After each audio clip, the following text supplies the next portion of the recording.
তাই আমাকে একটা মাত্রা রেখেই কথা বলতে হচ্ছে। মুখ্যমন্ত্রী কি চোখে কানা অন্ধ, কানে কালা? এটা তো নয়।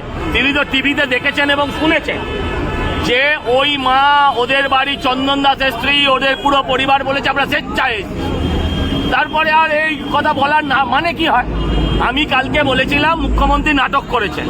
বাংলার কোনো একজন প্রখ্যাত নাট্যকার আমাকে ফোন করে বলেছেন রীতিমতো ধ্যাতানিষ্ঠুরে, যেই নাটক করেছেন আর বলবেন না, নাট্যকারদের এত ছোট করবেন না। তাই আমি আর নাট্যকারও বলতে পারছি না। কিন্তু উনি তো আক্ষেপ করছেন ওরা থাকলে 10 লক্ষ টাকা দিতে পারতেন। ওনার আক্ষেপ, ওরা আগেই বলেছিল তোর পয়সা আমার চাই না, আমার স্বামীটাকে ফিরিয়ে দে, ছেলেটাকে ফিরিয়ে দে। শকুনের মতন গেছেন ওখানে। হ্যাঁ, আজকে ওদের বাড়িটা সারিয়ে দেওয়া হলো কেন? ওদের বাড়ি আজকে কতদিন, 20-22 দিন হয়ে গেছে, শ্রাদ্ধ শান্তি হয়ে গেছে, ন্যাড়া মাথায় চুলো গজাতে শুরু করেছে, বাৎসরিকও তো যেতে পারত।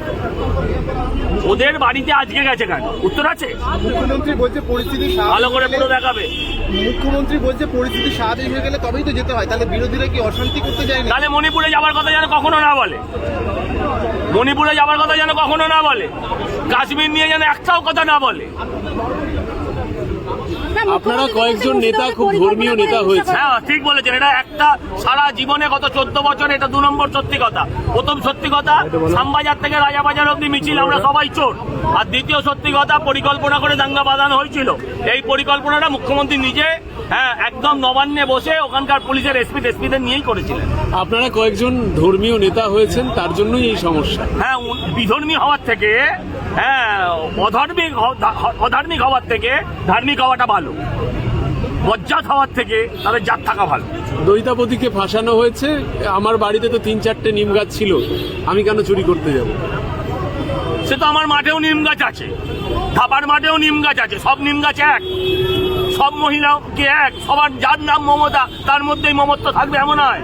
আরে ভাই, জগন্নাথের নিম কাঠ, ভেসে আসা নিম কাঠ, আর ওই ওনার গাছে ভাগাড়ের নিম গাছ, কি দুটোই এক হতে পারে? আপনি উত্তর দিন না। আপনার ধাম নিয়ে ইচ্ছা করছেন। ওটাই জ্বালা। নিরাপত্তার প্রশ্নে ওরা যেখানে থাকবে সেখানে নিরাপত্তা নিশ্চিত হতে পারে না। আপনারা ধাম নিয়ে ইচ্ছা করছেন, ধাম নিয়ে ইচ্ছা করছেন। ধাম নিয়ে হিংসা কেন? এত ধাম নিয়ে হিংসা কেন? আটভাট কথা বলে লাভ নেই। ধামে কোনো হিংসা নেই। হিন্দুদের 4টে ধাম হয়, সেই 4টে ধামকে আপনি 14টা করতে পারেন না। 1, 2, হ্যাঁ, হিন্দুদের কয়েকটি নির্দিষ্ট গোত্র আছে, তার বাইরে উনি গোত্র বানাতে পারেন না। আপনি ঈদের এতে গিয়ে, নামাজে গিয়ে আপনি বাংলায় নামাজ পাঠ করতে পারেন না। দুর্গাপুজোর পুষ্পাঞ্জলি দিতে গেলে আপনি বাংলায় মা কালীর উদ্দেশ্যে আপনি মন্ত্র পড়তে পারেন না। আপনি যদি ধর্ম মানতে হয় তাহলে পুরোপুরি মানতে হবে। আর নাটক বলতে পারবো না, কারণ একজন নাট্যকার আমাকে ধমকেছে যে আমাদেরকে এত নিচে নামাবেন না, তাই আর নাটক বলতে